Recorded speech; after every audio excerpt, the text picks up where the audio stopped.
Hi everyone. Today we're going to solve another Amazon interview question. This is a LeetCode easy problem. If you're new here, I make tech related videos, tech tips and career tips and all that stuff. I'm solving LeetCode problems. So if you want to have a career in tech and if you want to prepare for your interviews or just have fun, please subscribe my channel and like this video. Alright, let's solve the problem. Alright, let's read the prompt. Maximum units of a truck.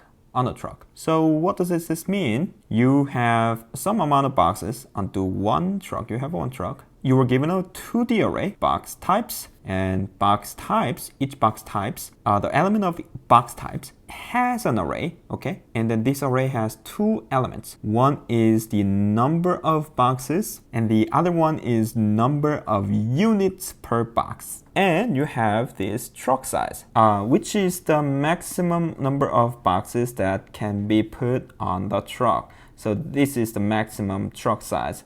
So the truck size is the maximum number of boxes, okay? And then you can choose any boxes to put on the truck as long as the number of boxes does not exceed truck size. All right, what do we have to return? We have to return the maximum total number of units. What does this mean? Let's try to understand what this problem is.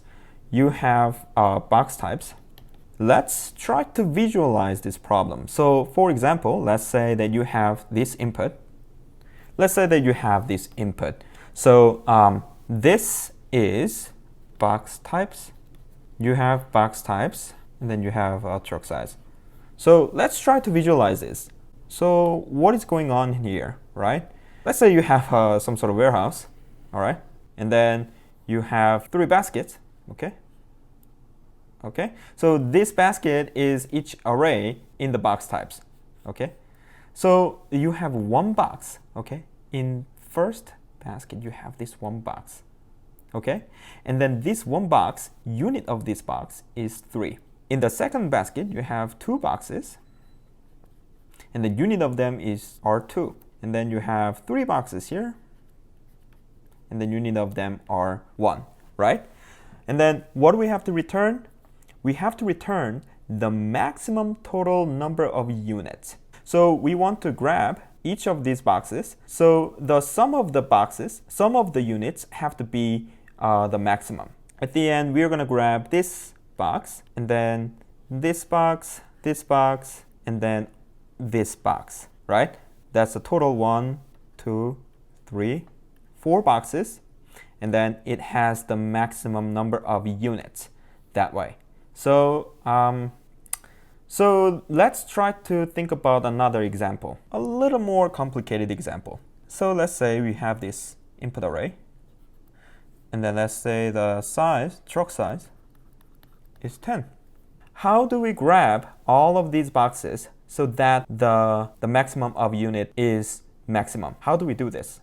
We can actually sort these arrays in the array in a way that the maximum unit is actually up front. This 10 is the largest unit here. This 9 is the second largest. And then this is the third largest. And then this is the smallest unit. So we want to sort in an inverse order. We have to sort these arrays, each element's second element.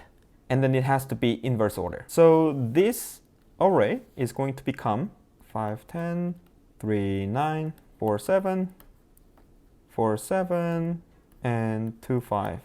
And after we sort it, we can just keep grabbing the boxes until the truck size is maxed out. Yeah, so we can just inverse order based on the second element of each array, and then we can just use greedy algorithm.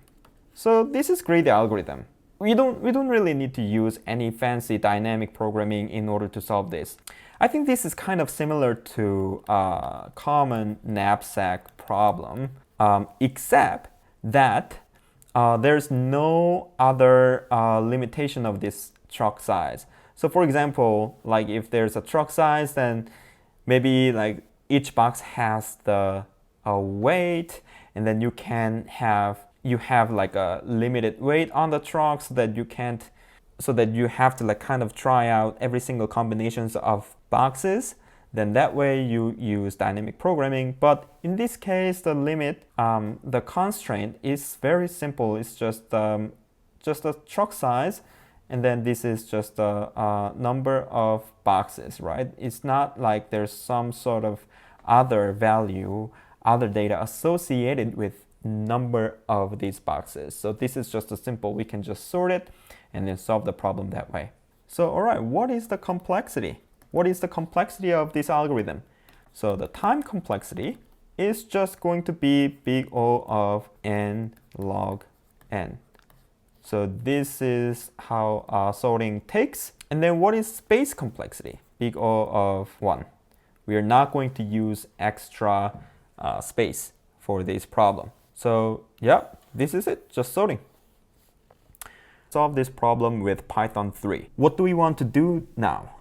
We want to sort these box types, right? We want to sort these box types based on these unit values. We want to sort these arrays in a way that the array that has the largest, bigger units comes earlier, right? So in this case, after sorting, we want to have 5, 10, 3, 9, 4, 7, 2, 5. We want to have this array after sorting. Box types, sort. Sort takes key and reverse. What value do we want to compare to in order to sort this array? Key that we want to compare is this value. How do we grab this value in sort function? Sort function, Python sort function takes two arguments. One is key and one is reverse. Key is you need to pass some value that you can compare to in order to sort this. So for example, box types is an array. Each element of array is another array. So it's a 2D array. So you want to sort these arrays. And you want to sort these arrays by comparing the second element of each array. How do we grab this value? So the easy way is using lambda function. Lambda and x and grab the second element. What it means is that when you're sorting this, we consider this as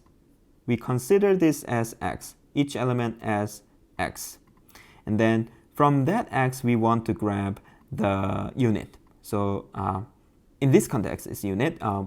As array's perspective, we want to grab the second element. So this is what we're doing. The x is an array, and then we're grabbing the first value, and that's the key for sorting. That's what it's doing. Lambda, okay, if you don't know lambda is a function, really tiny, simple function, okay? And this is an argument, okay? So it means that we can actually just change the name of it and call it whatever you want it. In this case, I'm just gonna, let's just leave it at that. And then we're gonna reverse as true. So after we have sorted array, what do? We want to iterate over that. So in Python, you can do something like this. For num boxes and unit from for box types. So this is iterating this array, and then we are gonna call this as num boxes and this as unit. So that's what we're doing here. Before we finish this for loop, let's just declare a variable here. Total units is 0, and this is our answer that we want to keep track of. So return total units. All right, let's finish this for loop. So how do we want to solve this? We want to iterate over this. We want to grab this number of boxes and then reduce the size of truck size, right? As we iterate over these arrays. So let's do that. Total units is equal to itself plus num boxes multiplied by unit. And then after that, we want to reduce the truck size itself minus the num boxes. But in this case, okay, this for loop is not great because we have to think about the edge case. For example, when you have, let's say that you have truck size of 2, and then the num boxes is 5, right? with this logic, we're going to get the wrong answer because numBox is 5 and the unit is 10, we're going to get the 50, right? But in this case, we have limited truck size 2, which is smaller than 5, right? We have to deal with this edge case. So in this case, what we do is we're going to have one single if statement here. If truck size is smaller or equal to numBoxes, then we're just gonna do total units truck size multiply unit, and then after that we're just gonna break the for loop, because at that point we used all the available truck space, so there's nothing we can do after that, so we're just gonna break the for loop. I think we're done, so let's run this program. All right, we got the invalid syntax. So line 13. This is in. Oh my god. All right, yeah. Now it passes. It's great. Yeah, so that's it. We solved the problem. So I think the key takeaway is that we should not overthink the problem. This problem is kind of like constructed in a way that it's similar to knapsack. And when we think about the knapsack, we keep thinking about the dynamic programming. And then that way we are going to overthink this problem. I think key takeaway is that we have to think about the most simple solution first. If this video was helpful, please hit the like button and subscribe my channel. I'm gonna upload career tips and tech stories or my experience in tech. So if you're curious, if you like the kind of content, please subscribe my channel, like the like button, and set the alarms so that you don't miss out my next content. Thank you so much everyone, and see you later.